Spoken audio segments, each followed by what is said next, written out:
కోనసీమ జిల్లా P Gannavaram MLA Giddi Satyanarayana అధికార మదంతో రెచ్చిపోతున్నారని అదే నియోజకవర్గానికి చెందిన ఎంఆర్పీఎస్ నేతలు ఆరోపిస్తున్నారు. ఆయన అరాచకాలకు అడ్డు అదుపు లేకుండా పోతోందని మండిపడుతున్నారు. ఇటీవల జగన్నపేటలో ఒక ఆటో డ్రైవర్ పట్ల బెదిరింపులకు పాల్పడ్డారని చెప్పారు. కార్కి ఆటో అడ్డుగా వచ్చిందని ఎమ్మెల్యే గన్మెన్లు డ్రైవర్పై చిందులేశారని బెదిరింపులకు దిగారని తెలిపారు.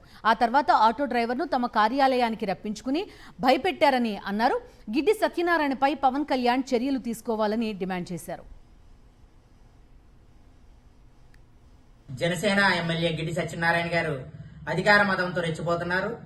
జగ్గనపేట నుంచి వస్తున్న గిడ్డి సత్యనారాయణ గారు ఎమ్మెల్యే గారి కారుకి నేర్నూరి రమేష్ అనే ఆటో కార్మికుడు మరి రోడ్డు క్రాస్ చేస్తున్నప్పుడు వెళ్తా ఉంటే మరి అక్కడ సెంటర్ లో మరి ఆర్టీసీ బస్సు ఉంది. ఆ బస్సు పక్క నుంచి వచ్చేస్తూ ఉంటే ఆర్ను కూడా సైరన్ కూడా కొట్టకుండా మరి గిడ్డి సత్యనారాయణ గారు ఎమ్మెల్యే గారి కారు మరి ఆటో మీదకు దూసుకువస్తూ మరి పక్కకి తీయలేదని విని వెంటనే ఆ ట్రాఫిక్ లో పక్కకి తీయలేదని ముందు వాళ్ళ డ్రైవర్ గిడ్డి సత్యనారాయణ గారి డ్రైవర్ ఇష్టానుసారం మరి బూతులు తిరుగుతూ మాట్లాడుతూ మరి ఆ తర్వాత మరి ఆయన ఘనమైనటువంటి ఆయన కూడా దిగి నా కొడక ఎమ్మెల్యే గారికి అడ్డొస్తావా, వెంటనే ఆటో తీయాలని తెలియదా అని మరి ఆయన కూడా అమరాబోతులు తిడుతూ ప్రోత్సహిస్తున్న సందర్భంలో మరి ఎమ్మెల్యే గారు మరి ఇష్టానుసారం మాట్లాడుతున్నటువంటి గన్నమైన డ్రైవర్ని ఆపకుండా మరి వాళ్ళకి ప్రోత్సహిస్తూ మరి ఆటో డ్రైవర్ మీద మరి అమరాబూతులు తిట్టడం జరిగింది.